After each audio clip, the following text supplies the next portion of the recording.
sitting undefended in a key strategic location between the United States, Russia, and China. That's exactly where it is, right smack in the middle. Wasn't important nearly when we gave it back. When we gave it back, it wasn't the same as it is now. It's not important for any other reason. Everyone talks about the mineral. There's so many places. There's no rare earth. No such thing as rare earth. There's rare processing, but there's so much rare earth. And to get to this rare earth, you got to go through hundreds of feet of ice. That's not the reason we need it. We need it for strategic national security and international security. This enormous unsecured island is actually part of North America, on the northern frontier of the Western Hemisphere. That's our territory. It is therefore a core national security interest of the United States of America. And in fact, it's been our policy for hundreds of years to prevent outside threats from entering our hemisphere. And we've done it very successfully. We've never been stronger than we are now. That's why American presidents have sought to purchase Greenland for nearly 2 centuries. For 2 centuries, they've been trying to do it. They should have kept it after World War II, but they had a different president. That's all right. People think differently. Much more necessary now than it was at that time, however. In 2019, Denmark said that they would spend over $200 million to strengthen Greenland's defenses. But as you know, they spent less than 1% of that amount. 1%. There's no sign of Denmark there. And I say that with great respect for Denmark, whose people I love, whose leaders are very good. It's the United States alone that can protect this giant mass of land, this giant piece of ice, develop it and improve it and make it so that it's good for Europe and safe for Europe and good for us. And that's the reason I'm seeking immediate negotiations to once again discuss the acquisition of Greenland by the United States, just as we have acquired many other territories throughout our history, as many of the European nations have. They've acquired. There's nothing wrong with it. Many of them, some went in reverse, actually, if you look. Some had great, vast wealth, great, vast lands all over the world. They went in reverse. They stuck back where they started. That happens too. But some grow. But this would not be a threat to NATO. This would greatly enhance the security of the entire alliance, the NATO alliance. The United States is treated very unfairly by NATO. I want to tell you that. And when you think about it, nobody can dispute it. We give so much and we get so little in return. And I've been a critic of NATO for many years. And yet I've done more to help NATO than any other president by far, than any other person. You wouldn't have NATO if I didn't get involved in my first term. The war with Ukraine is an example. We are thousands of miles away, separated by a giant ocean. It's a war that should have never started, and it wouldn't have started if the 2020 U.S. presidential election weren't rigged. It was a rigged election. Everybody now knows that. They found out. People will soon be prosecuted for what they did. It's probably breaking news, but it should be. It's a rigged election. You can't have rigged elections. You need strong borders, strong elections, and ideally a good press. I always say it. Strong borders, strong elections, free, fair elections, and a fair media. The media is terrible. It's very crooked. It's very biased, terrible. But someday it'll straighten out because it's losing all credibility. Think of it. When I went in a landslide, a giant landslide, won all 7 swing states, won the popular vote, won everything, and I only get negative press. That means that it has no credibility. And if they're going to get credibility, they're going to have to be fair. So you need a fair press. But you also need those other elements.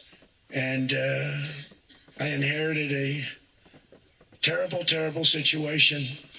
If you look, the border was open. The inflation was raging. Everything was bad with the United States when I came into office. But I also inherited a mess with Ukraine and Russia, something that would have never happened. And I know Putin very well. He and I would discuss Ukraine. It was the apple of his eye. but he wasn't going to do anything. I said, Vladimir, you're not doing it. He would never have done it. It was terrible what happened. I could see it happening, too. After I left, I could see it happening. Biden had given Ukraine and NATO $350 billion, a staggering sum, $350 billion. I came in, and just like the southern border, just like inflation, just like our economy, I said, wow, this place is in trouble, meaning our country. All of these things were out of control. But the border was out of control. We fixed it with the strongest border anywhere in the world. And I've now been working on this war for 1 year, during which time I settled 8 other wars. India, Pakistan. I settled other wars that were Vladimir Putin called me, Armenia, Azerbaijan. He said, I can't believe you settled that one. They were going on for 35 years. I settled it in 1 day. And President Putin called me. He said, I can't believe I've worked on that war for 10 years trying to settle it. I couldn't do it. I said, do me a favor, focus on settling your war. Don't worry about that one. What does the United States get out of all of this work, all of this money, other than death, destruction, and massive amounts of cash going to people who don't appreciate what we do? They don't appreciate what we do. I'm talking about NATO, I'm talking about Europe. They have to work on Ukraine. We don't. The United States is very far away. We have a big, beautiful ocean separating us. We have nothing to do with it. Until I came along, NATO was only supposed to pay 2% of GDP, but they weren't paying. Most of the countries weren't paying anything. The United States was paying for virtually 100% of NATO. And I got that stopped. I said, that's not fair. But then, more importantly, I got NATO to pay 5%, and now they were paying, and now they are paying. So something nobody said was possible. They said, we will never go up higher than 2%. But they went to 5%, and now they're paying the 5%. They didn't pay the 2%, and now they're paying the 5%. And they're stronger for it, and they have an excellent, by the way, Secretary General, who's possibly in the room. Mark, are you here? Yes, he's here. Hello, Mark. We never asked for anything, and we never got anything. We probably won't get anything unless I decide to use excessive strength and force, where we would be, frankly, unstoppable. But I won't do that. Okay? Now everyone's saying, oh, good. That's probably the biggest statement I made, because people thought I would use force. I don't have to use force. I don't want to use force. I won't use force. All the United States is asking for is a place called Greenland, where we already had it as a trustee, but respectfully returned it back to Denmark not long ago, after we defeated the Germans, the Japanese, the Italians, and others in World War II. We gave it back to them. We were a powerful force then, but we are a much more powerful force now, after I rebuilt the military in my first term and continue to do so today. We have a budget of $1.5 trillion. We're bringing back battleships. The battleship is 100 times more powerful than the great battleships you saw in World War II, those great, big, gorgeous ships, the Missouri, the Iowa, the Alabama. Because I thought maybe we could take them out of mothballs. They said, no, sir, these ships are 100, think of that, 100 times more powerful than those big, magnificent pieces of art that you saw so many times ago, that you still see on television. You say, wow, what a force. 100 times, each ship 100 times more powerful than the big battleships of the past. So that was the end of the mothball story. So what we have gotten out of NATO is nothing except to protect Europe from the Soviet Union and now Russia. I mean, we've helped them for so many years. We've never gotten anything, except we pay for NATO. And we paid for many years until I came along. We paid for, in my opinion, 100% of NATO, because they weren't paying their bills. And all we're asking for is to get Greenland including right, title, and ownership, because you need the ownership to defend it. You can't defend it on a lease. Number one, legally it's not defensible that way, totally. And number two, psychologically, who the hell wants to defend a license agreement or a lease, which is a large piece of ice in the middle of the ocean where if there is a war, much of the action will take place on that piece of ice. Think of it. Those missiles would be flying right over the center of that piece of ice. All we want from Denmark for national and international security and to keep our very energetic and dangerous potential enemies at bay is this land on which we're going to build the greatest golden dome ever built. We're building a golden dome that's going to, just by its very nature, going to be defending Canada. Canada gets a lot of freebies from us, by the way. They should be grateful also, but they're not. I watched your Prime Minister yesterday. He wasn't so grateful. But they should be grateful to us. Canada lives because of the United States. Remember that, Mark, the next time you make your statements.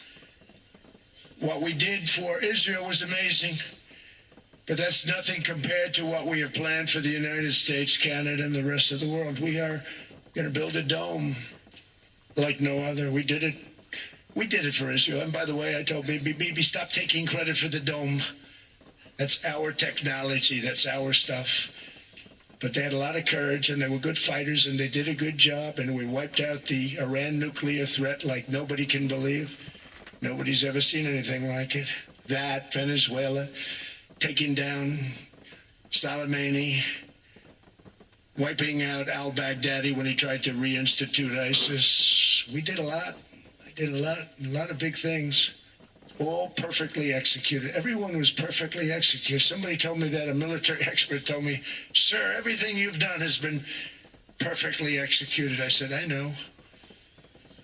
So other presidents have spent, whether foolishly or not, trillions and trillions of dollars on NATO and gotten absolutely nothing in return. We've never asked for anything. It's always a one-way street. Now they want us to help them with Ukraine. And let me say, we're going to. I'm really helping, not even them. I want to see, last week, if you saw, it was 10,000 soldiers, but last month it was 31,000 soldiers died. 31,000. That's this room times, the number of people in this room times 30. Think of it. 30,000 soldiers died in 1 month. The month before it was 27,000. The month before that it was 28,000. The month before that it was 25,000. It's a bloodbath over there. And that's what I want to stop. It doesn't help the United States, but these are souls. These are young people.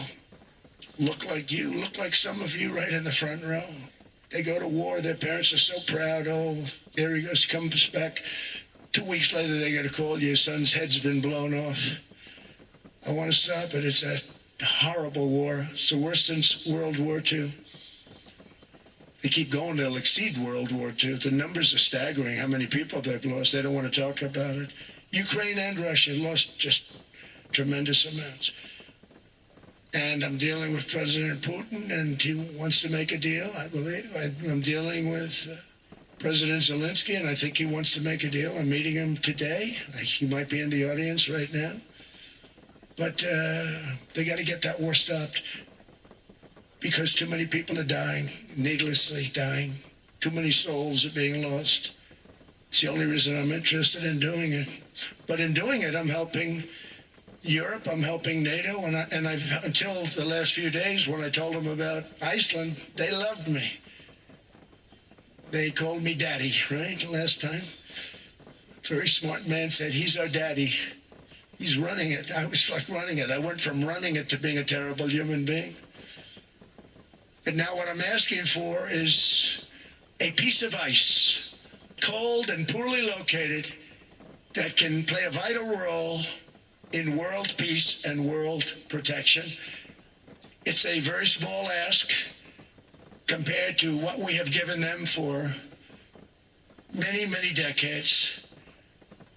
But the problem with NATO is that we'll be there for them 100%. But I'm not sure that they'd be there for us if we gave them the call. Gentlemen, we are being attacked. We're under attack by such and such a nation.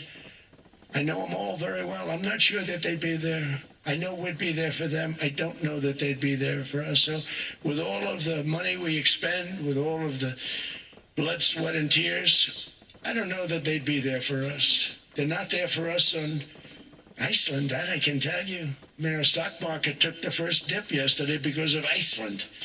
So Iceland's already cost us a lot of money. But that dip is peanuts compared to what it's gone up.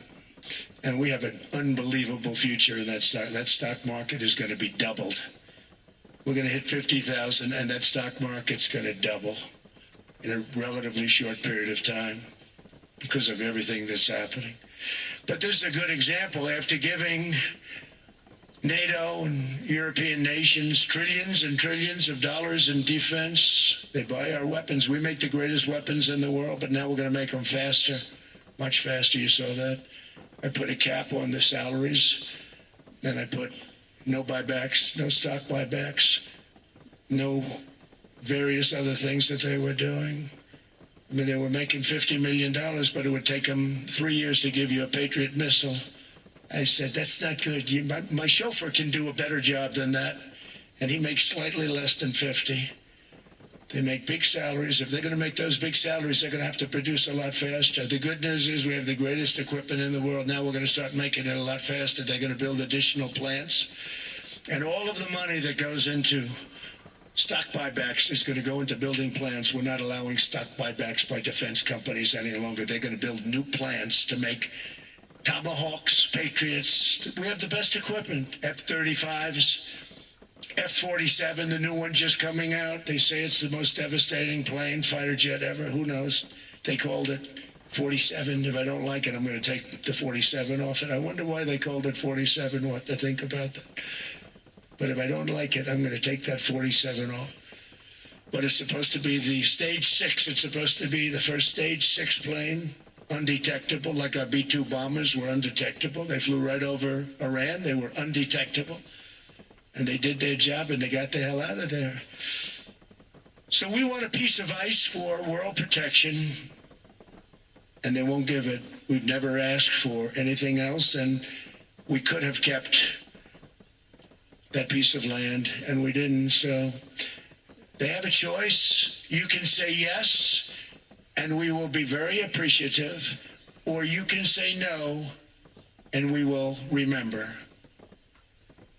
A strong and secure America means a strong NATO, and that's one reason why I'm working every day to ensure our military is very powerful, our borders are very strong, and above all, our economy is strong because national security requires economic security and economic prosperity, and we have the greatest that we've ever had. Biden and his allies destroyed our economy and gave us perhaps the worst inflation in American history. They say 48 years, I say forever, but I think 48 years is the equivalent to forever. Whether it's 48 years or ever, it's terrible, costing the typical family $33,000. What they did to this country should never, ever be forgotten. It's early. But he has to be rated as the worst president we've ever had by far. The auto pen did much of the damage. The auto pen, he was the auto pen president. Because I don't believe a sane president would have ever signed the kind of things that he signed. But now grocery prices, energy prices, airfares, mortgage rates, rent, and car payments are all coming down, and they're coming down fast. We inherited a mess. But we've done a hell of a job in 12 months. Under my most favored nation policy for drug prices, the cost of prescription drugs is coming down by up to 90%, depending on the way you calculate. You could also say 5, 6, 7, 800%. There are two ways of figuring that. But we have a favored nations policy that every president wanted, no president was able to get. I got it, and other nations approved it. And I had to use tariffs in order to get it because they said, no way. In other words, a pill that cost 10% in London costs $130. Think it costs $10 in London, costs $130 in New York or in Los Angeles. And I'd say, boy, that's bad. Friends of mine would say, you know, we go to London, you can buy the stuff for nothing. We go all over the world, we could buy it for nothing. Because basically America was subsidizing every nation in the world. Because presidents allowed them to get away with it. It became very tough. So when I called up Emmanuel Macron, I watched him yesterday with those beautiful sunglasses. What the hell happened? But I watched him sort of be tough. But he was at $10 for a pill. And I said, Emmanuel, and I have all the big pharmaceutical companies are in total agreement. It wasn't easy, by the way. They're tough, smart. They've been getting away with the scam for a long time. But they gave it up. But they said, you'll never get the countries to approve it. I said, why is that? Because they won't. They always said, we're not paying any more. Get the rest for the United States. So over the years, they stayed the same. We just went up, up, up. And I mean, we would pay 13, 14, 15 times more than certain countries would. So I said, no, they'll approve it 100%. So you'll never get them to approve it. I said, I guarantee you. But I actually started with Emmanuel, who probably is in the room too. And I like him. I actually like him. Hard to believe, isn't it? And I said, Emmanuel, you're going to have to lift the price of that pill to $20, maybe $30. Think of that. That means it's a doubling of prescription drugs. Might be a tripling, might be a quadrupling. It's not easy. No, Donald, I will not do that. I said, yes, you will, 100%. He said, no. You're asking me to double. I said, Emmanuel, you've been taking advantage of the United States for 30 years with prescription drugs. You really should do it, and you will do it. I have no doubt. In fact, I am 100% sure you're going to. No, I will not do it. Because he has to, in all fairness to him, he has to double or triple. Because the world being a bigger place than the United States, it's not that you meet in the middle. You just have to go up some, and we come down a lot. They go up a little, we come down a lot. So we're at $130, they're at 10. So they may have to go to 20 or 30. No more than that. I said, Emmanuel, you're going to be doubling or tripling? No. I said, here's the story, Emmanuel. The answer is you're going to do it. You're going to do it fast. And if you don't, I'm putting a 25% tariff on everything that you sell into the United States and a 100% tariff on your wines and champagnes. And that's about 10 times more than what I'm requesting. And you're going to do it. I don't want to go public with it, but you may make me do that. No, Donald, I will do it. I will do it. It took me, on average, 3 minutes a country, saying the same thing. You will do it. They all said, no, I will not do it. You're asking me to double the cost of prescription. I said, that's right, because you've been screwing us for 30 years. And they said, we will not do it. I said, that's all right. On Monday morning, we're putting a 25, 30, 50. I gave different numbers for different countries. This is also national security we're talking about. Not fair. We're not going to subsidize the whole world. And every one of those countries have agreed to do it. So one of the biggest things that I've done is the fact that we have now most favored nation. We will pay whatever the lowest price is in the entire world. So our drug prices are going to be coming down by staggering 90%. Again, you could say 1,000%, 2,000%. Depends on the way you want to figure it, but we'll go with the way the fake news likes it better because it sounds, can you imagine a 90% reduction sounds much worse. But drug prices are going to be coming down tremendously in all the nations, and I appreciate them doing it, but they did it, in all fairness, without tariffs. I wouldn't have been able to get it done. After declining $3,000 under Biden, real incomes are up in the United States by $2,000, $3,000, and even $5,000 and more. Home ownership has always been a symbol of health and vigor of American society, but that goal fell out of reach for millions and millions of people in the Biden era because interest rates went up so high. Today, I'm taking action to bring back this bedrock of the American dream. In recent years, Wall Street giants and institutional investment firms, many of you are here, many of you are good friends of mine, many of you are supporters. Sorry to do this, Joe, I'm so sorry. But you've driven up housing prices by purchasing hundreds of thousands of single-family homes, and it's been a great investment for them. Often as much as 10% of houses on the market. You know, the crazy thing is a person can't get depreciation on a house, but when a corporation buys it, they get depreciation. Okay, that's something we're going to have to think about too. I don't know if too many people think about that.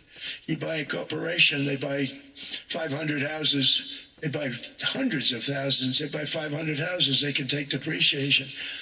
A person sweats and works and buys one house, they can't. But homes are built for people, not for corporations, and America will not become a nation of renters. We're not going to do that. That's why I have signed an executive order banning large institutional investors from buying single-family homes. It's just not fair to the public. They're not able to buy a house. And I'm calling on Congress to pass that ban into permanent law, and I think they will. One of the biggest barriers to saving for a down payment has been surging credit card debt. The profit margin for credit card companies now exceeds 50%, one of the biggest. And they charge Americans interest rates of 28%, 30%, 31%, 32%. Whatever happened to usury? You're listening to Donald Trump at Davos. We will stay with him.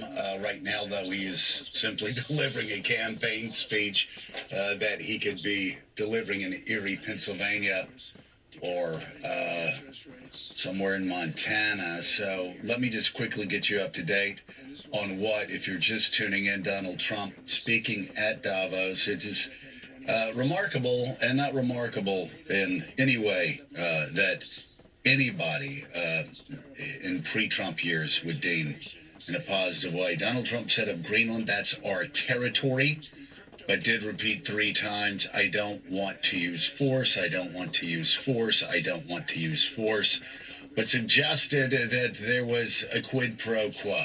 If the world, if Europe wants us to defend Ukraine and continue helping Ukraine from its invasion by Russia, for Ukraine's territory, then Donald Trump wants Europe and the world to agree to his taking over of Greenland. Now, the president mentioned Iceland 3 or 4 times. I believe he did so earlier this week. We've checked and can't find anything that the tiny North Atlantic nation has done to provoke him, but we will continue searching to see if somehow Iceland has now been brought into this world crisis. Joe Biden, we can report at 9:30 on the East Coast, still lives rent-free in Donald Trump's head, and apparently has just purchased Park Place as well, because he's close to having monopoly in Donald Trump's brain. He continues obsessing, talking repeatedly about Joe Biden, like he was talking repeatedly about Iceland. Other lowlights of this press conference, he lied again about the 2020 election. He lied about oil companies wanting to move into Venezuela, saying they were all with us, when in fact ExxonMobil's CEO said that Venezuela right now is uninvestable. He lied about grocery prices, claiming they were going down, when in fact grocery prices spiked at their highest level since 2022. He lied about the economy that he inherited from Joe Biden, talking about massive inflation. The fact is, inflation, it was when Joe Biden left office at about the same place it is right now under Donald Trump. After a year of Donald Trump's leadership, A spate of polls this week have shown that the overwhelming majority of Americans do not believe him anymore, that this economy is Joe Biden's economy. Poll after poll after poll shows, in most cases by a 2-to-1 margin, that Americans consider this economy to be Donald Trump's economy, and any fault in that economy lies with Donald Trump, whose approval ratings with the economy has completely collapsed and now is in the low 30s, the lowest numbers he's ever suffered on the economy and his approval rating.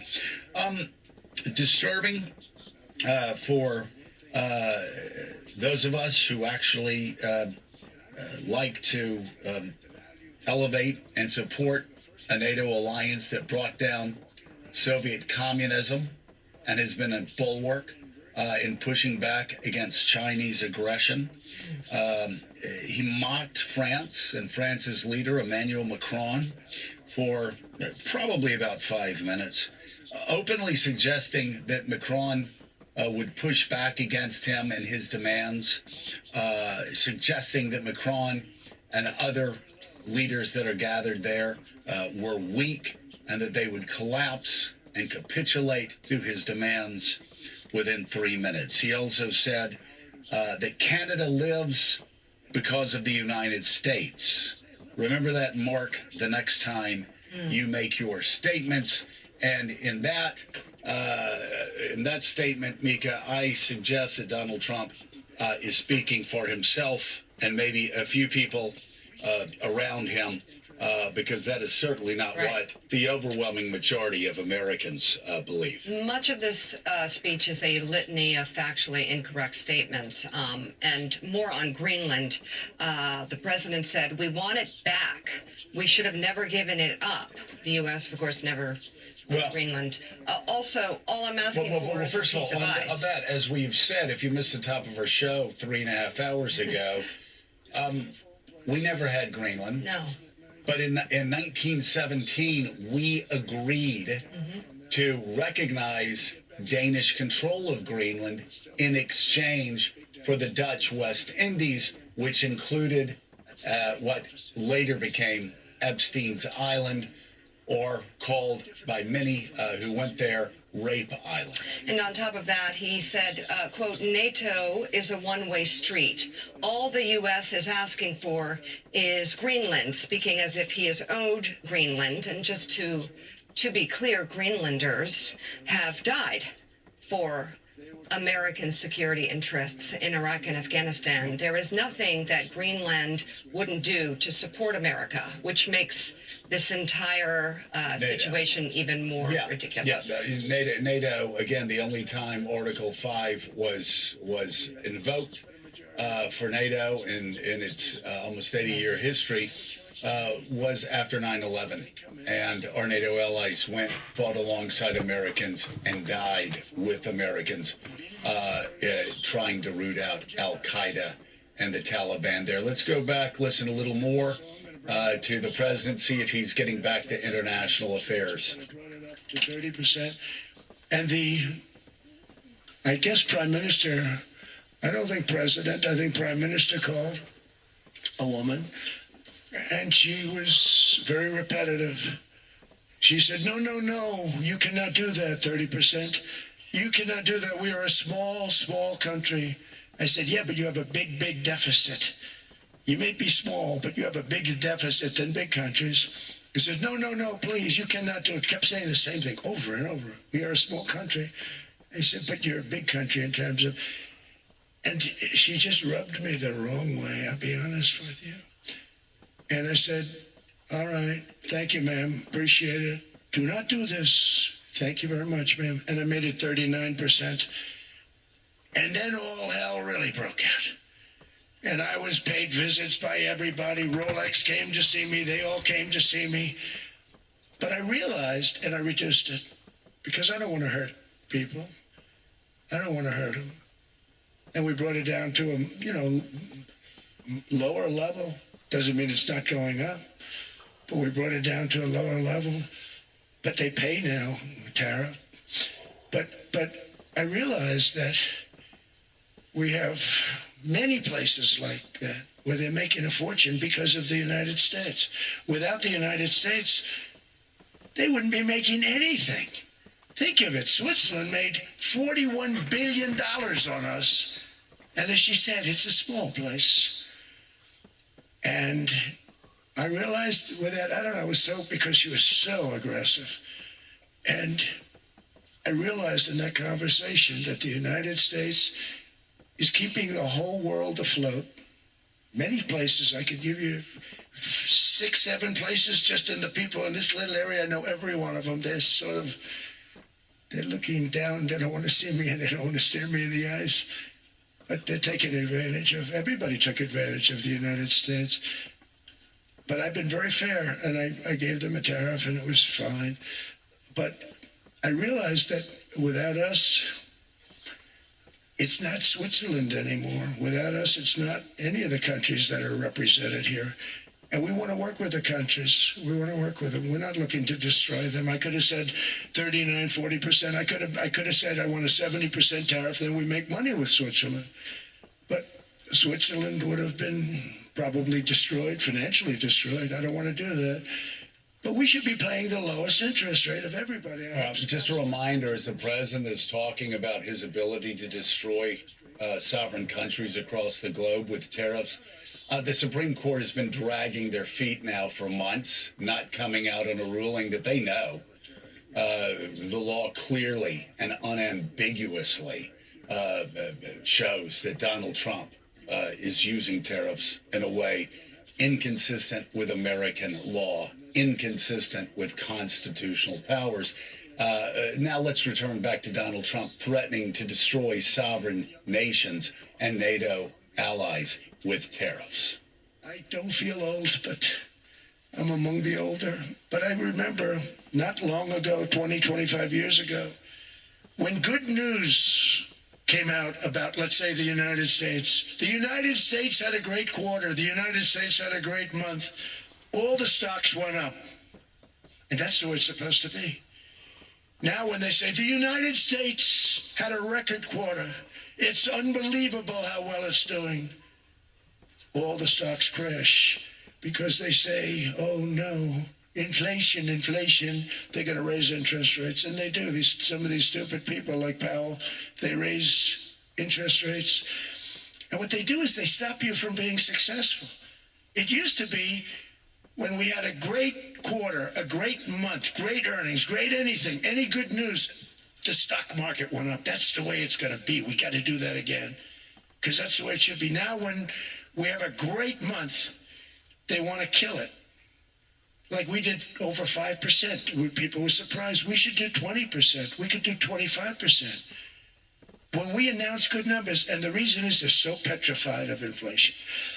And growth doesn't mean inflation. We've had tremendous growth with very low inflation. Quick side note, Donald Trump, actually incorrect. The U.S. economy has not grown over 5%, or it's not moving toward 20%. Third quarter, it was 4.3%, which was by far the strongest quarter, and a strong quarter, make no mistake. But we will see how the fourth quarter turns out. Back to Donald Trump. Investments in the country from outside. 18 trillion, nobody's ever seen. And that's money coming in and building things, factories. Thousands of businesses are being built. Thousands. Hundreds of big factories, car plants are moving back to the United States. They're coming in from Canada. They're coming in from Mexico, from Japan. Japan's coming in and building plants here in order to avoid tariffs. They're coming in from China. They're coming in from all over the world. We have more plants being built now, car plants, than we've ever had built, even in the heyday from the 1940s and 50s. And they're bigger. They don't use renovations anymore where they take an old plant, they rip it down, they build a brand new plant, super modern plant. But it's happening at levels that nobody's ever seen. In 2024, the U.S. built less than 2 million new homes, but Biden admitted more than 8 million new migrants. And those days are over in 2025 for the first time in 50 years. Hey, Jonathan, let me really quickly, again, Donald Trump just throws around numbers about all the tens of billions of dollars that are coming in from other countries. The reporting I've seen suggests that the White House has never provided any backup to it. And I've seen one analysis after another suggesting that he's just pulling numbers out of thin air. Is that correct, or has the White House ever provided any supporting economic documentation to these numbers that he often throws out, suggesting that America is awash in new investment from across the world because of his tariffs? Yeah, they have not done so. I mean, certainly tariffs bring in some money to the government, but the White House has never supplied documentation to back up these pretty outlandish claims, and not for our lack of trying. We continually ask. Perhaps today will be the day they do so. But no, Joe, this appears to be the president just sort of riffing without any evidence to back it up. All right, let's go back to the president in Davos. Fences are gone. We don't have to worry about fences anymore. All of the places, the grasses are cut and replaced with new grass in many cases. It's all going to happen in the spring. But Washington and D.C. is beautiful again, and it's safe. New restaurants are opening up. They're all closing. Now you can't get into a restaurant. Restaurants in Washington, D.C. are all opening. Memphis also. Memphis, Tennessee. New Orleans, Louisiana. We're there for 3 weeks. It's cut. So Donald Trump now talking about sending the National Guard into cities and how things have gotten safer there. Of course, this comes against a backdrop of FBI statistics that have shown, even at the end of last year, during the Biden administration, the crime rates were near 50-year lows. But Richard Haass, while the president talks about deploying the National Guard to American streets, which the Supreme Court, of course, took far too long to at least issue a temporary order saying, yes, that's not legal. I would love to get your insights on the extraordinary insults we've heard him hurl at some of NATO's closest allies, his suggestion that Switzerland only exists because he allows them to exist, that Canada only exists because he allows them to exist, and his continued mocking of Emmanuel Macron, imitating Macron, and suggesting that Macron begged him not to push tariffs on, but that Macron backed down after 3 minutes. The Europeans, Joe, will hear this simply as offensive, and that's what it is.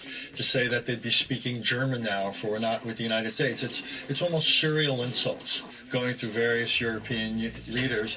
Then the whole disparaging of NATO. We got nothing from NATO. Last I checked, we kept the peace in Europe. The last I checked, Joe, we won the Cold War, stayed peaceful, and we won it on our terms. I don't call that nothing. But this whole disparaging of what Europe is and what it's done will reinforce what Mark Carney said yesterday. No matter what happens with Greenland, the rupture is real. And that in some ways is the biggest takeaway from this, that what Donald Trump has done is essentially dismantled this principal foundation of American foreign policy that's worked extraordinarily well for 8 decades, and he's thrown it away. And the real question now going forward is what begins to take its place. We should note that California Governor Gavin Newsom in the room watching as President Trump talks about the National Guard in American cities. And 2 other things just to highlight here. He again made his baseless claim the 2020 election was rigged. That's not true. But this time, for the first time, suggested that criminal prosecutions could be coming and connected to that. We should not gloss over that. And also this rhetoric about NATO when it comes to Greenland. He said, quote, "You can say yes and we'll be very appreciative. You can say no and we will remember." So certainly there are some overtones of threats here to NATO, to Canada, and remain also, of course, about Greenland. Let's keep listening to the president now in Davos. I would say a submarine is not a fishing boat. You don't fish. But we've knocked down drugs by water, the oceans, the sea, by 97.2%. Think of that. And I actually say, who the hell are the 3%? Because I would not want to be piloting one of those boats. We knocked them down, and now we're going to start on land. We're going to knock it all out. The land is the easy part. What we did on sea is incredible, and that's our great military.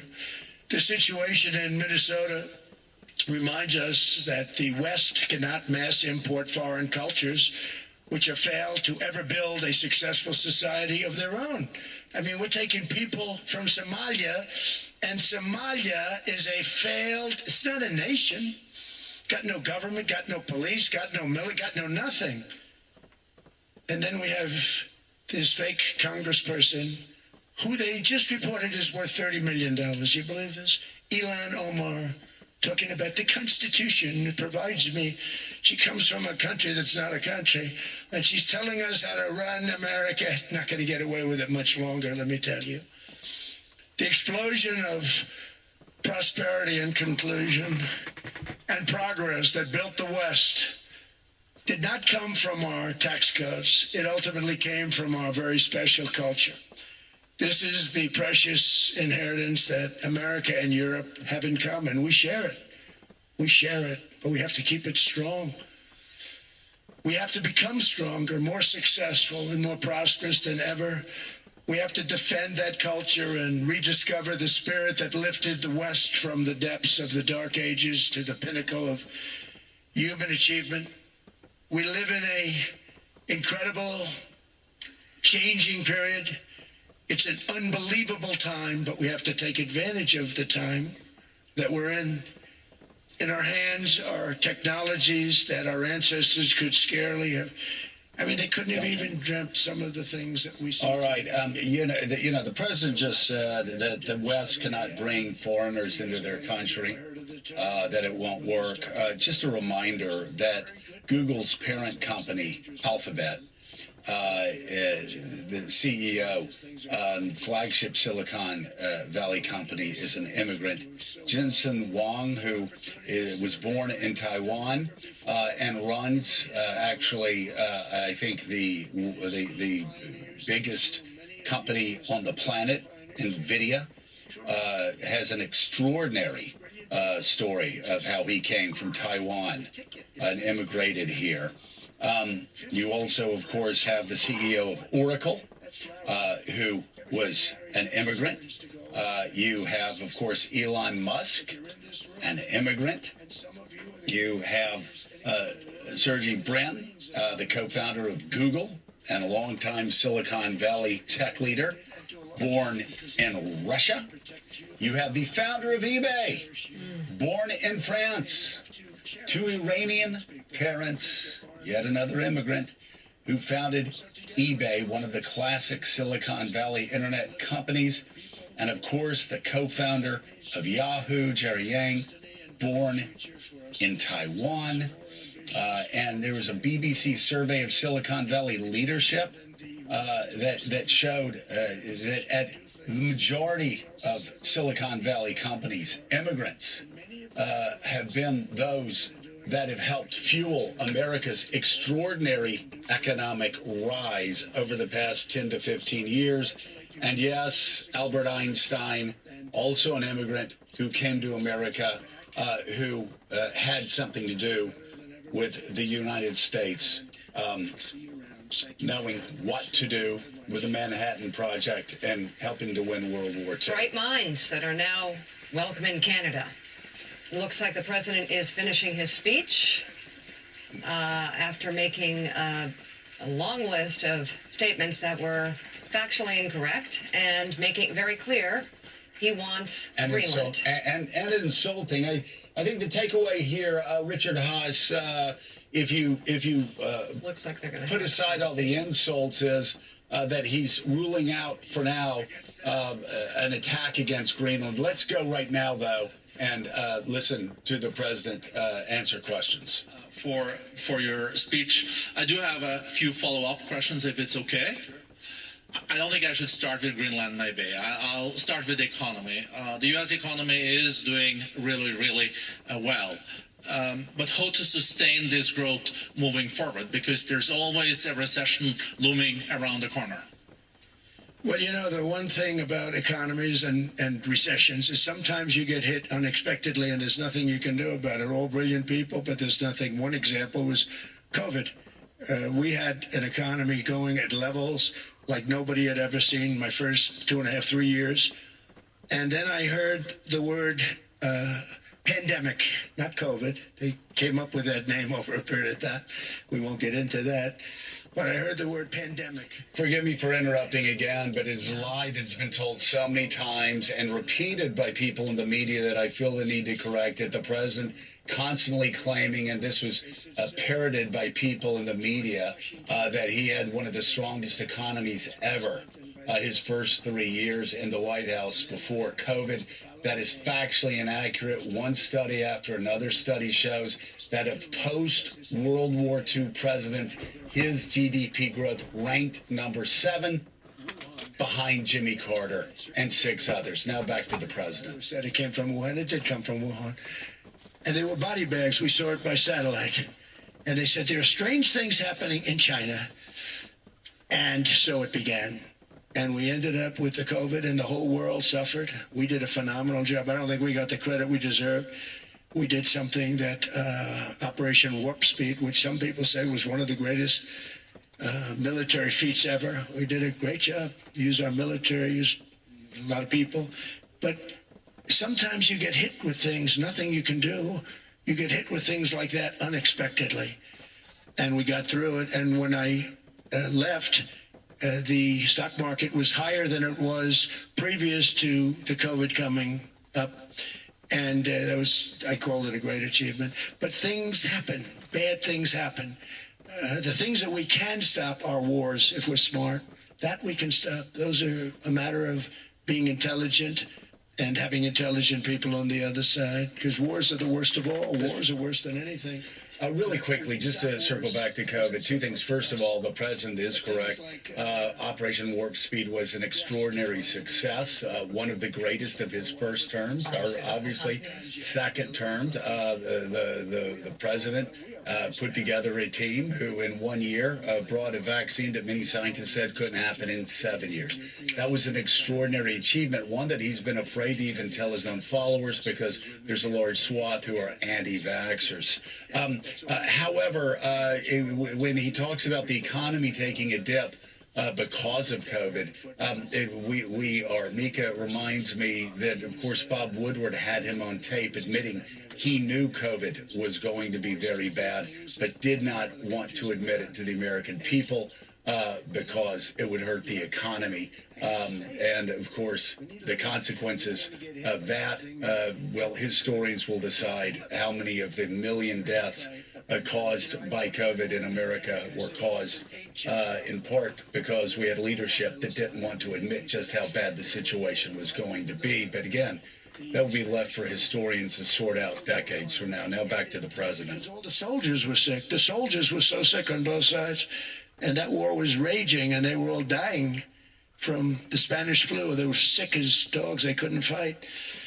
So, you don't know how that would have turned out. But so we do, subject to that, and I always have to put a caveat in for it, but we're poised to have the greatest growth of any large country, I think any country that there's been. When you look at what's happening in the United States, it's really amazing. Thank you. One thing that maybe keeps you up at night, I know you don't sleep that much anyway, Mr. President, is the debt. The U.S. debt is high, is now the biggest expenditure on your budget. How to get out of that impasse? Well, the big thing is growth. Growth is the way. If we grow like this, we go from having a $37 trillion. We go from having high debt to low debt. But we also are cutting expenses, the old-fashioned way. We have extraordinary growth. I think we're going to be growing our way out. I think we're going to be paying off debt. We're taking in tremendous money from tariffs fairly. And again, I'm using them judiciously. Switzerland's a case study. I could have gotten much more. I could have asked for much more. But we're using them judiciously. But I think growth, most importantly, and then cutting costs. Now, if you take a look at Minnesota, $19 billion in fraud and other things. People going to airports, they came into the country, they don't have 10 cents, and they're leaving with hundreds of thousands of cash in their bags. When we get to that, and our DOJ, Pam, and Todd, and all the people that work over there, and all of the people that work in here, I can tell you, Scott Bessent is working on that. It's a priority, right? You have your whole team. We're in there looking for where this money is coming from, how much it is. It could be more than $19 billion. Can you believe that? That's just one state. If we were able to cut out 50% of the fraud, 50%, and we should be able to do better than that, we would have a balanced budget without having to talk about even growth. So we have a lot of options, but we're working very hard on that. That's a big deal. It's not just the protests, the fake protests done by agitators and, professional. Actually, I have to interrupt one more time. Forgive me, but the president talked about the possibility of balancing the budget with waste, fraud, and abuse. That is laughable. We are approaching a $39 trillion debt. President Trump promised when he was a candidate in 2016 that he would pay off the federal debt in his first term. Instead, it exploded at record rates. He had record deficits in his first term. He is going to have record debt in his second term. He already has. He talks about growth. Most estimates are right now that even if there is a hot fourth quarter, there may be. We have to wait and see. But chances are good when you average the entire year in, it'll be annualized around 2%, maybe 2.5% growth, which is certainly not anywhere near the level that you need to be able to begin to even pay down the deficit. But make no mistake, the national debt is approaching $39 trillion. It is a devastating challenge to the United States, and it has skyrocketed at record levels under Donald Trump's presidency and Joe Biden's presidency, and again, Donald Trump's presidency. Now back to the president. Complaining there'd be nobody able to pay. We have an old grid system. And not only that, they're going to sell at a very cheap price the excess electricity that they create back into our grid. So that'll solve some problems for certain states that don't have enough electricity. We also know that on the AI, there is fierce competition between the US as the largest economy in the world, 27% of the global GDP and 5% of the global population, not doing that badly, and China. And we know that competition is very tough on AI. I know you're heading to a state visit to China in April.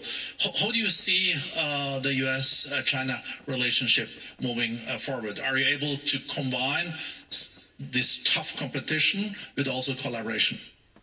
So I've always had a very good relationship with President Xi and with President Putin. Talk about, the larger powers. But I've always had a very good relationship with President Xi of China. He's an incredible man. What he's done is amazing. He's highly respected by everybody. And I do now. Now I have good. It was very severely interrupted by COVID. I used to call it the China virus, but he said, "Do you think you could use a different name?" And I decided to do that because why should we have a problem over that? But I would do that, and they were You're a true diplomat, huh? I became a diplomat for the first time. Well, who taught me that? Marco Rubio. He said, "Let me teach you about diplomacy." Hey, any guy that gets approved by 100% of the votes, think of it. He got liberal Democrats and radical right Republicans to approve him. He's the only one. The next one was lost 45 votes, right? But he got all 100 votes voting for him. And at first I wasn't happy about it. I said, "Wait a minute, I don't like that." And now it turns out that the Democrats probably wish they didn't do that. And Marco has been fantastic. Marco, stand up, please. You have done a great job as Secretary of State. He's going to go down as the best Secretary of State. And Scott, and we have Susie, who's the first female Chief of Staff, and she's the best Chief of Staff, too. And I see Howard Lutnick, who I know spoke.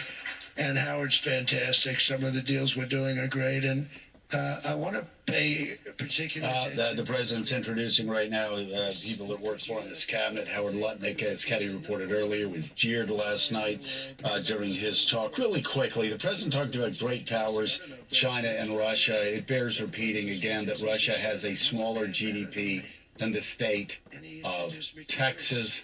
and almost only half the GDP of the state of California. He called President Xi an incredible man, an amazing man, respected by everyone. This is someone who built concentration camps and enslaved up to 2 million Uyghurs. This is also an economy in China right now that is doing horribly. The birth rate, the AP is reporting this morning, has dropped to its lowest rate in China because of a poor economy since 1949. That is the year, of course, that Chairman Mao led his revolution and ushered in the communist regime there. Back to Donald Trump.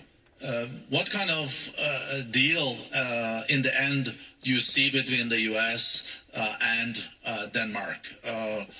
Because I guess you see it now as a negotiation going on, or? Well, it's costing Denmark hundreds of millions a year to run it. And Denmark's a small country and wonderful people. But, it's very expensive. It's a very big piece of ice. And it's very important. I mean, I don't want to repeat the speech, but it's very important that we use that for national and international security. That can create a power that will make it impossible for the bad guys to do anything against the perceived good ones. And it's a great block for Europe, just like, Denmark was supposed to spend hundreds of millions of dollars. They didn't spend the money. They didn't spend anything almost. And we'll see what happens. I just say this. NATO has treated the United States of America very unfairly. We never asked for anything. We never got anything. We actually took care of the needs of NATO for years and years, which I felt was always unfair. So I got NATO to pay because they're rich countries. But I think it's time that NATO step up. We're helping them with Ukraine. Without us, I think Putin would have gone all the way. I think we have it. I think that could have been a World War III, if you want to know the truth.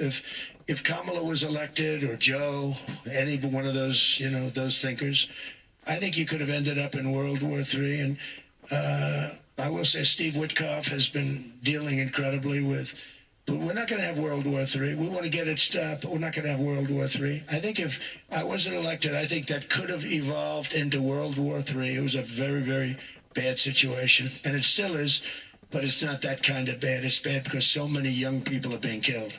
How close do you think there is on an agreement on Ukraine? I had the pleasure of speaking with Steve Witkoff and Jared Kushner yesterday. I know they're working hard on it. I know that they're also traveling now. Do you see this very close or still? Well, I hate to say it. I thought that was going to be so. I settled 8 wars plus. And I thought that was going to be one of my easier ones. Not the easiest. Some I settled in a matter of hours because I'm good at that stuff. The United Nations should be doing this. I shouldn't be doing it, but it doesn't matter. It's got to get done, saving a lot of lives. We're saving millions of lives. With Ukraine, Russia, there's tremendous hatred between President Zelensky and President Putin. That's not good. That's not good for settlements. We know from dealing. There's abnormal hatred. With that being said, I think Russia wants to make a deal. I think Ukraine wants to make a deal.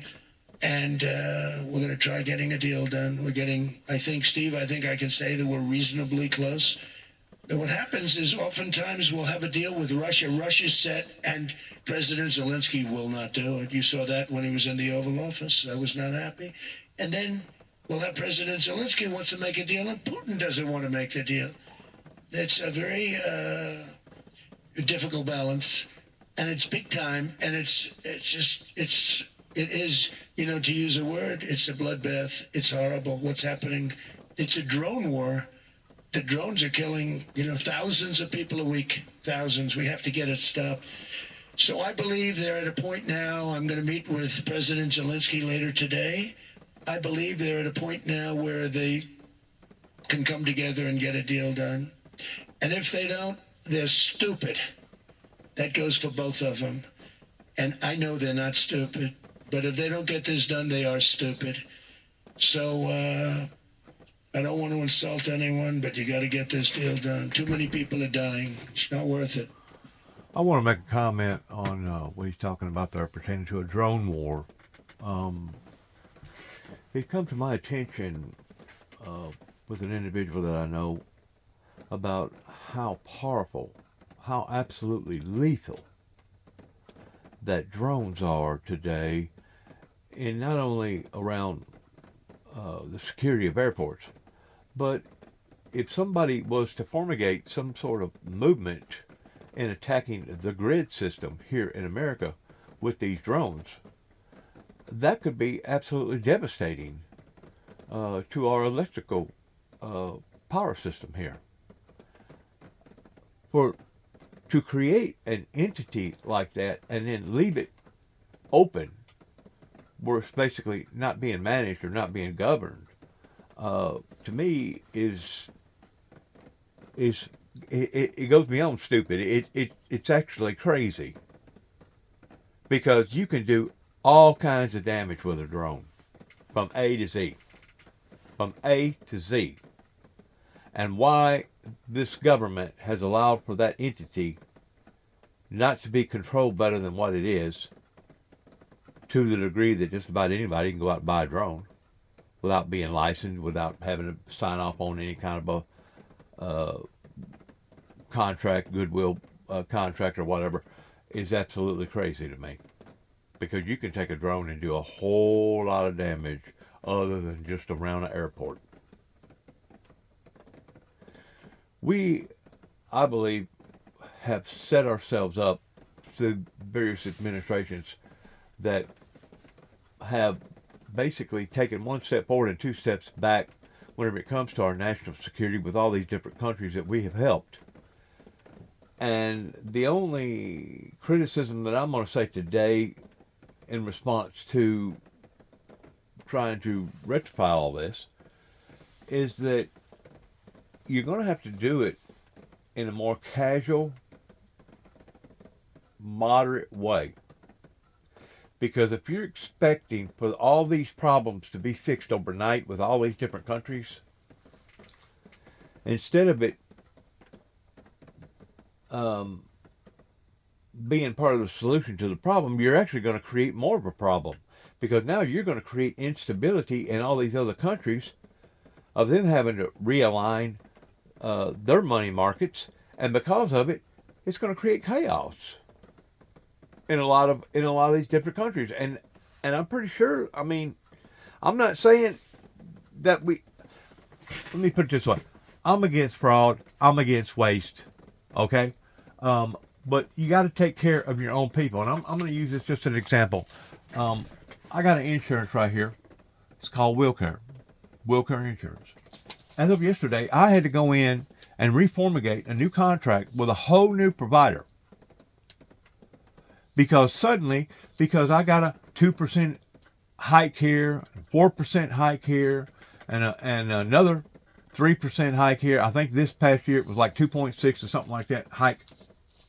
It has thrown me over the barrier of now I'm receiving more money than what I'm supposed to receive due to the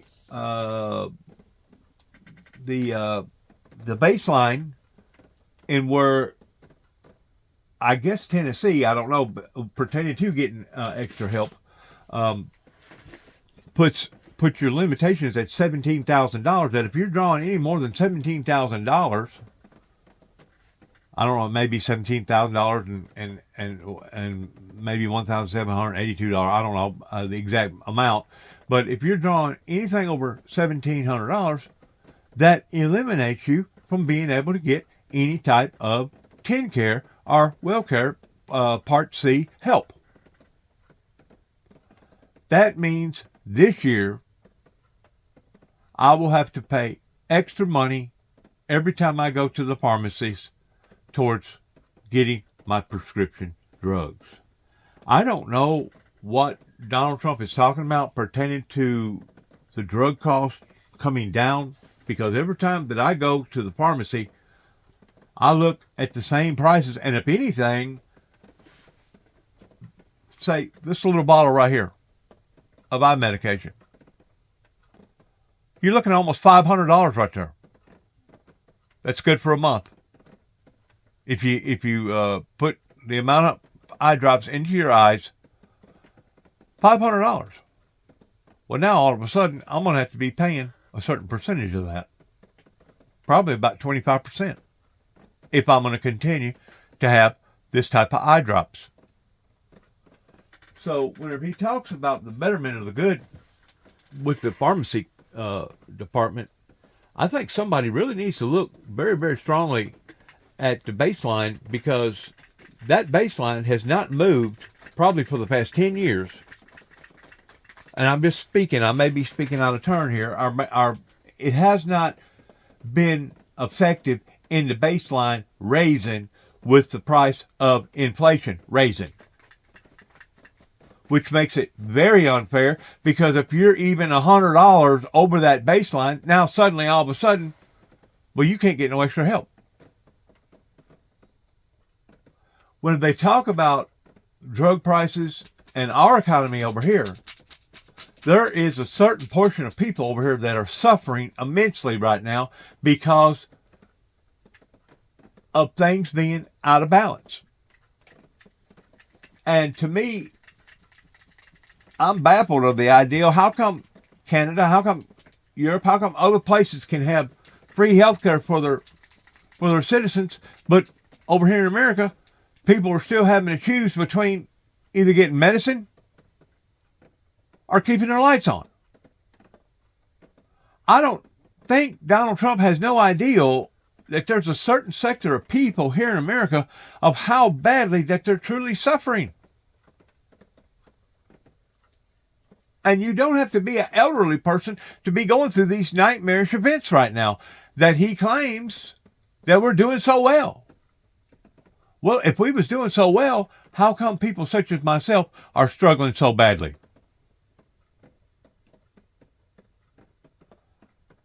As I said, the turmoil that has been developed in the past 30 plus years by all these other different administrations has put us where we are towards basically being $28 trillion or $27 trillion or $37 trillion, however much money it is, trillions of dollars. To think that you're going to be able to go in and rectify all that by force, you're going to create more problems than you're going to create good. And I don't know if this is just somebody off the top of his head that's mentioning these things, that's giving out these false pretenses. I don't know, but it don't look good. It don't look good. Want to use force. He wouldn't use force with Greenland, but even while doing so, it was muddied with a lot of talk about the strength of the. And whenever you get to looking at force, you got to look at fairness. Okay, and maybe we have been cheated for the past 2 decades or 3 decades by other administrations. You can't just take this and think that you're going to reverse it, and all of a sudden the problems are going to be liquefied. Because in essence, you're going to actually create more of a problem, especially whenever you have people that's suffering in other parts of the world. It's uneasy because there's ambiguity surrounding what the President of the United States wants. Ambiguity because he won't answer the question of what Denmark can do, what Greenland can do, short of allowing Donald Trump to take over Greenland and plant the American flag in Greenland, which, of course, he had an image of on Truth Social yesterday, and those close to the president, those around the White House, believe that he wants Greenland as sort of Teddy Roosevelt type trophy. He wants an American flag on Greenland. So the things, Mika, that you could usually negotiate, a number of military bases, paying a great deal of money for the ability to use those bases, or even going into one-sided mineral deals, which the president has shown he is willing to use leverage to do. All of those seem to come up short of his goal, which he can't state at Davos, which again, many people believe is taking over Greenland itself. That is the end goal. That is the only goal, whether by purchasing it, leveraging American power for it or using military force to get it. Worried the second one is maybe the goal here. So major news out of the president's remarks at the World Economic Forum in Davos on Greenland, which at times he called Iceland a few times because he kept saying all it is a block of ice. A litany of factually incorrect statements about Joe Biden, about the election, about other things.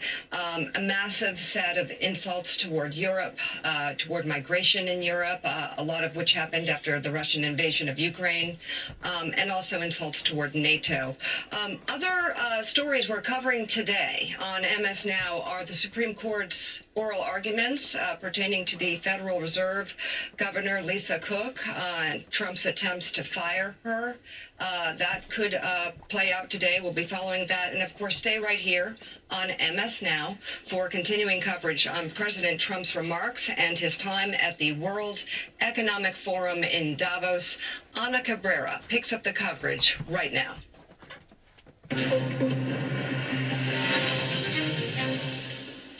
Hello, I'm Ana Cabrera reporting from New York with breaking news abroad and at home this morning. Right now, the Supreme Court is hearing arguments about the president's attempt to. The decision could have major implications about the power of the presidency. And in Davos, Switzerland, you just heard President Trump speaking before the World Economic Forum this morning, hitting on former President Biden, the 2020 election, the war in Ukraine, and his push for Greenland, along with his grievances about NATO. I'm seeking immediate negotiations to once again discuss the acquisition of Greenland by the United States, just as we have acquired many other territories throughout our history, as many of the European nations have. They've acquired. There's nothing wrong with it. We probably won't get anything unless I decide to use excessive strength and force where we would be, frankly, unstoppable. But I won't do that. Okay? Now everyone's saying, oh, good. That's probably the biggest statement I made, because people thought I would use force. I don't have to use force. I don't want to use force. I won't use force. All the United States is asking for is a place called Greenland. What I'm asking for is a piece of ice, cold and poorly located, that can play a vital role in world peace and world protection. It's a very small ask compared to what we have given them for many, many decades.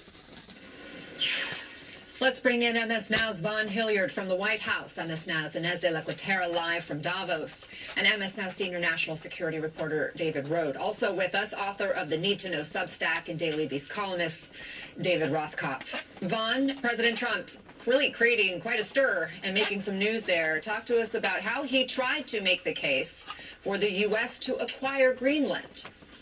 Right, Anna. I think that we need to be very clear at this moment in time what the backdrop was to these remarks from the President of the United States in Switzerland. And that was that less than 24 hours ago, French President Emmanuel Macron, effectively speaking for a great number of European countries, was very explicit about the threat that the United States president was posing to European countries. He said yesterday, we're shifting to a world without rules. Imperial ambitions are resurfacing, in which unacceptable tariffs are being used as leverage against territorial sovereignty, and that Trump wants to openly aim to weaken and subordinate Europe. That comes just days after President Trump threatened to impose new tariffs on each of those countries, including Europe and Denmark, I should say France and Denmark, unless they push for Denmark to agree to the selling of Greenland to the United States. And so while it is notable that President Trump there in Davos said that he does not intend to use force, he also made it very clear that it would be overwhelming force and that the U.S. could easily take it and that there would be little resistance. It was that sort of a threat that, of course, European allies, longtime European allies of the United States, are clearly in tune to, because President Trump has made his objective very clear. He has continued to post also about acquiring Canada. He has called himself the acting president of Venezuela. So his expansionist ideations have been made very clear to Europe. And the president of the United States made it clear that he and the United States effectively are boosting the economies of these European countries, and that if they were to forego cooperating with the United States, their economies would consequently suffer.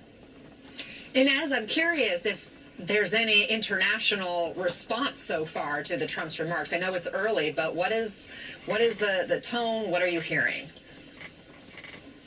Yeah, and I will wait to get specific statements from different countries, but I think overall there's a sense that the president's arguments are not holding up here. So he continues to insist that he needs Greenland for national security reasons, and yet it was just last week that the Danes and European allies announced they would be sending in reinforcements to Greenland, additional troops, additional resources to bolster security both in Greenland and around the Arctic. And the president's response was to threaten to slap 10% tariffs on those countries. So I think people don't understand what he's trying to do. Beyond that, you know, Anna, I was just in Greenland last week. We were talking about this. I repeatedly spoke to Greenlandic officials who told me there is no evidence of an immediate Russian threat from Russia or China, telling me that they had not seen evidence of Russian and Chinese ships in Greenlandic waters, as the president has claimed. I even spoke to a Danish naval officer who told me that in his 30-plus years of working in and around Greenland, he had never seen a Chinese or a Russian ship. So I think there's confusion in terms of what the president's argument is here. People just don't understand what he's trying to do. And one more point I'll make, just coming back from my trip from Greenland, speaking to people there, when you hear the president talking about how Greenland is just a piece of ice, that is something that's going to be deeply offensive to people there. Greenland is home to Greenlanders who are, the population there is a vast majority of them are Inuit. They are very proud. They have a very rich history and culture. It is much more than just a piece of ice to them. So that's something to watch, as well as the reaction coming from Greenlanders on it. Yeah, Vaughn, you touched on some of the remarks we heard from world leaders ahead of the president's speech. In fact, it was Canadian Prime Minister Mark Carney who got a standing ovation when he talked about a rupture, not a transition underway, and also went on to say that there's a strong tendency for countries to sort of just go along, that it's the easier route to accommodate, to avoid trouble, to hope that compliance will buy safety, he said. It won't. French President Macron also criticizing the president's take on Greenland and handling of allies. And the president called them out in his speech. What did he say directly about Mark Carney and Macron?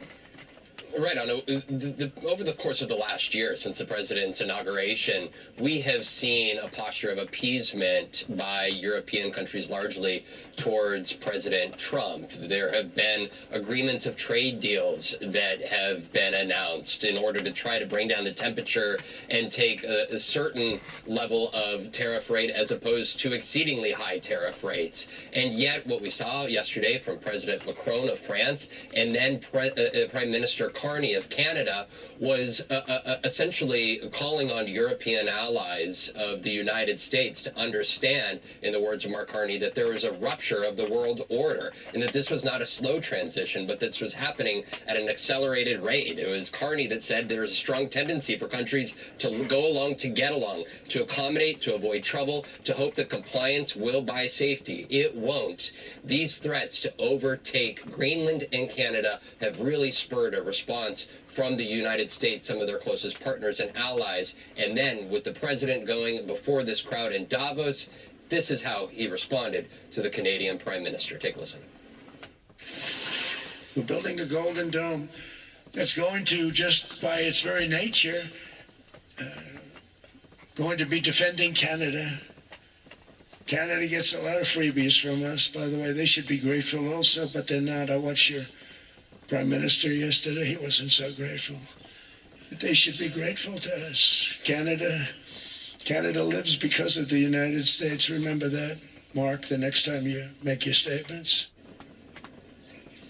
There was a bravado from the President of the United States there in Europe here today, in which he said the United States is keeping the whole world afloat. Not only was he saying that Canada couldn't live without the United States, he was standing there delivering this speech in Switzerland, and he referred to a conversation he said that he had last year with the female Prime Minister of Switzerland. We should be clear, there is no Prime Minister of Switzerland. There is a president of the Swiss Federation, in which he said very explicitly that talking talking about Switzerland that, quote, they're only good because of us. And when he went back to World War II, he told that crowd that without us, you'd only be speaking German or a little Japanese, perhaps. The President of the United States, very dismissive of the close partners and allies of the United States that have held this current global order really together, dating back to post-World War II construction.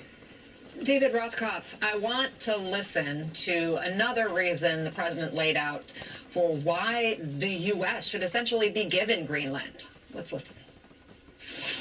We saved Greenland and successfully prevented our enemies from gaining a foothold in our hemisphere. So we did it for ourselves also. After the war, we gave Greenland back to Denmark. How stupid were we to do that? But we did it. But we gave it back. But how ungrateful are they now? David, if you are the Danes or Greenlandic officials, what are you thinking? Well, I think you're angry. I don't think you see what the president is displaying here as bravado. You see it as arrogance. You see it as bullying. You see it as the behavior of an aggressor, much akin to the behavior that you've seen from Russia in Ukraine. I think today was a fiasco. I think this visit to Davos so far has been a fiasco. People walked out on Howard Lutnick last night at an event. There was great, I've not talked to people in Davos recently and just after the president's remarks, and there was real unhappiness with what they heard. They felt he was rude and ignorant and offensive. Dehumanizing. But I have to say, more important than that, this is a watershed in history. What we are watching is the breakdown of an Atlantic alliance that has been the foundation of international peace for the past 80 years. You don't get over the kind of insults he's offered to the Danes or the Canadians or the British or the French or anyone in Europe. And that's where we are. I do not think we are going to go back to the kind of Atlantic alliance that we have had, at least until Trump is gone, but possibly for a long time after that, as Europeans look with skepticism on the stability of the U.S. system that could produce an extremist who has such contempt for the international system as Donald Trump. David Rothkopf, I mean, I keep thinking, did these remarks accomplish anything for President Trump? No, I don't think that they did. He did not make a compelling case for the Greenland acquisition because there is no compelling case to be made. But he offended allies. He makes it more likely that they're going to stand up to him. I think he subliminally sent a message to them was that their toughness recently has got him backing off a little bit on the threat to use force. And this is Taco Trump again backing off when somebody stands up to him. But I think he's also sent a message that he is tone deaf, that he is oblivious to history. Woven into his remarks were other troubling dimensions. He attacked the Somalis in the most racist possible way. And they also know when they hear that this is a guy who is sending troops into the streets in the United States, that we are not the pillar of NATO that we have been for 80 years, that we are now a threat to Europe. And that's what people are walking out of the room thinking. So, David Rohde, if you're European officials, are you reconsidering your security plans? Yes, and you're reconsidering your political plans because all these countries and I agree that President Trump was denigrating, Britain, France, Germany, Denmark, are democracies. And the European press coverage is already deeply negative of President Trump. It will be even more so after this kind of speech. It was insult after insult. We won World War II. Hundreds of thousands of British soldiers died fighting World War II. Hundreds of thousands of French. The Canadians stormed the beaches of Normandy alongside U.S. troops. So these are political leaders who are going to have to stand up to Trump just to survive politically. And so I think this was a failure, the speech itself, and I think it's just going to turn European public opinion and therefore elected European leaders against the United States. We're looking at live pictures there, still in Davos, Switzerland, where you see a number of the Trump administration officials. I believe that's all. And that's the reason why I just said, instead of creating a solution to the problem, he's going to create more of a problem, because you're going to hear an uproar by these citizens in all these different countries, especially Canada and especially Greenland. You're going to hear an uproar, and their politicians are going to respond to their own people. This has reached a critical, imbalanced global phenomenon, to the degree that in and of what Donald Trump is doing, I hate to say this, because I feel like that Greenland, we should have maintained Greenland, and I feel like that we really need to be over in Greenland. Now, rather not you want to change the alliances of Greenland to the degree that now they're considered Americans. I don't think that that's right. To put in bases, have some sort of agreement that in case we was to get attacked from one side or the other, yeah, I go along with that towards military bases. But to go in and change their whole concept of who the Greenlands really are, I don't go along with that. And to make the statements that he's made about Canada, you know, Canada has always been an ally of ours. And to insult those people by telling them that they wouldn't survive if it wasn't for us, it's dehumanizing. The bottom word is dehumanizing. And that's the way those people are going to look at that. They're going to look at that in a dehumanizing way, to the degree that it's going to be very, very offensive. Good luck to all of us. God bless America. God bless our troops. I just wanted to record some of this because I knew it was going to be historical trajectory going forth with Donald J. Trump. But I do want to make mention that on his escapade that he was heading out to last night, they had an electrical problem in their airplane, which helps to verify what I tried to put out in 2007 up in Kentucky, pertaining to there being major electrical disturbances that's going to start happening all throughout this planet. Last night I couldn't sleep good. I don't know why. It may have been because of the sun rays coming down and us being under a warning pertaining to all that. But I just couldn't sleep good because of all this stuff going on. I want to pray for the global world today, that we will reunite in a much more favorable way. Dear Father God in heaven, we know, Lord, that right now things has become very, very critical pertaining to safety, pertaining to prosperity, and pertaining to survival. I want to especially pray, Lord, for these smaller countries that are struggling so badly right now that it's just unimaginable in what some of their citizens is having to deal with.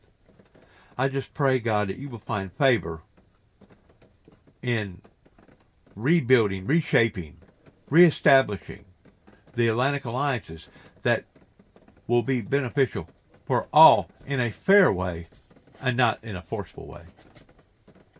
I pray, God, that you will have mercy upon to the weak, the needy, and that you will find a way to eliminate or help to eliminate the greedy. I just pray, Father God, in all these things in Jesus Christ's name. And I thank the Lord God in everything that you've done, everything that you're doing, and everything that I believe that you're going to do. For in the last days, your holy, eternal word says that you would not forsake us, that you wouldn't abandon us, that you would be with us even until the ends of the world, and that you would pour out your Spirit upon all flesh in the last days. I just pray, Father God, that your will be done in Jesus' holy name. And shalom. Amen.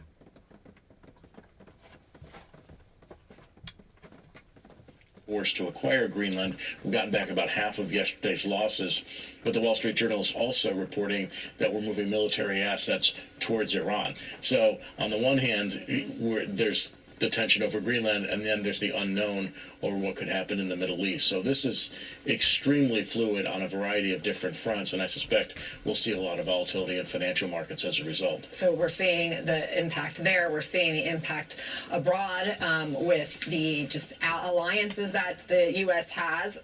Listen to what the president said about NATO, for example.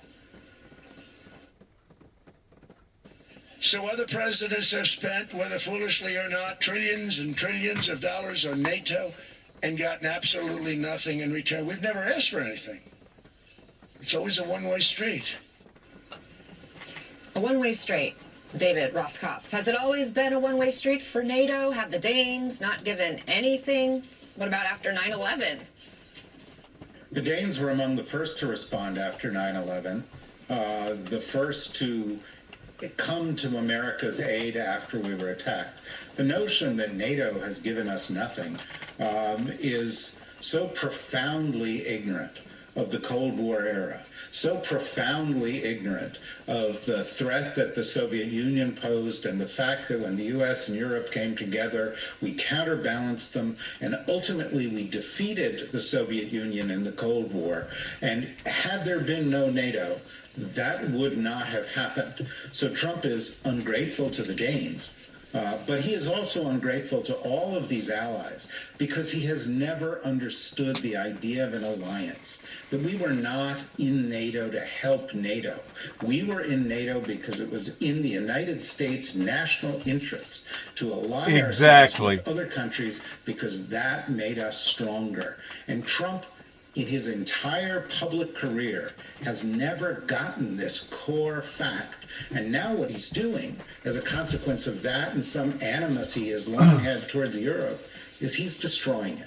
He's destroying it from the inside out in a way that the Soviets and Putin could only dream of doing.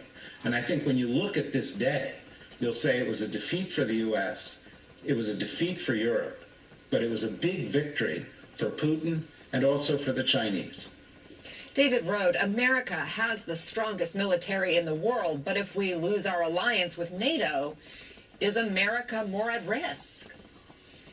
I think it is. And I think, in the modern world, economic relations matter also. The European Union is one of the largest trading partners with the U.S. Russia's economy is smaller than the economy of California. And there's an interconnectedness in terms of supply chains, and Americans just, travel to Europe on tourism, and all of that. President Trump is sort of dismissing and ending today that basically Europe is a bunch of ungrateful people and the U.S. has done everything for Europe. So again, and there's just, so we're talking about a trade war. This agreement is now ending. There could be tariffs now. And all the recent studies have shown that a core claim of President Trump that foreign countries pay the tariffs that he is imposing. He's creating a trade war right now and more tariffs. Tariffs are actually going to be paid by American taxpayers. Higher costs to American consumers because of the approach President Trump is taking to Europe. Thanks to Europe and many other trading partners, but particularly Europe, the United States has had, decades of steady growth and prosperity. China's now a big player in that as well. But Europe is enormously important to the United States economically. So all of these ideas just sort of go back to 100 years ago, and we're just going to ignore the rest of the world and just, again, technology, trade, culture. And I say this over and over, like young Americans, young Europeans, young people over the world don't want to live in just some sort of sphere that involves their own, the Americas and nowhere else. That's just not realistic economically or politically or even technologically today. So Inez, as the meetings with all these world leaders continue today after the president set the stage for some of those meetings in his remarks this morning, what will you be watching in the hours ahead? Yeah, Anna. So President Trump saying he will be meeting with the Ukrainian President Zelensky here in Davos. There were lots of questions as to whether Zelensky would actually make it, whether he was waiting for a one-on-one with President Trump. Zelensky had publicly tweeted that he wanted a one-on-one, but that he wanted those meetings to be productive. So President Trump confirming that meeting with Zelensky there. We'll be watching that closely. And beyond that, yeah, it'll be interesting to see the European reaction. A report from CNBC breaking just moments ago that the EU suspended its trade deal with the U.S. is, a really big deal here. We've been talking about how the Europeans were going to respond to President Trump's threats to impose 10% tariffs on countries that do not support his plans to control Greenland. Ever since Davos started, it did feel like there was maybe a shift in strategy that was beginning on behalf of the Europeans. They were striking a more forceful tone. We heard all throughout the day yesterday from the French president, from the EU Commission President Ursula von der Leyen, from the Belgians who said that the EU needs to rearm, from the Swedes that said that flattery would not work this time around. Really forceful rhetoric coming from the Europeans, but the big question was, would they actually take action? What could they do? We had one European official telling us that they were looking at retaliatory tariffs, and now that CNBC report that the EU suspended this trade deal with the U.S. is really interesting. So we'll work to find. Oh, it's going to be interesting, all right.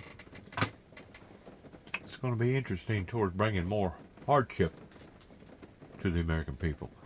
I had to throw that in towards the last. I just thought it was appropriate for me to get the rest of that in response towards this particular historical day.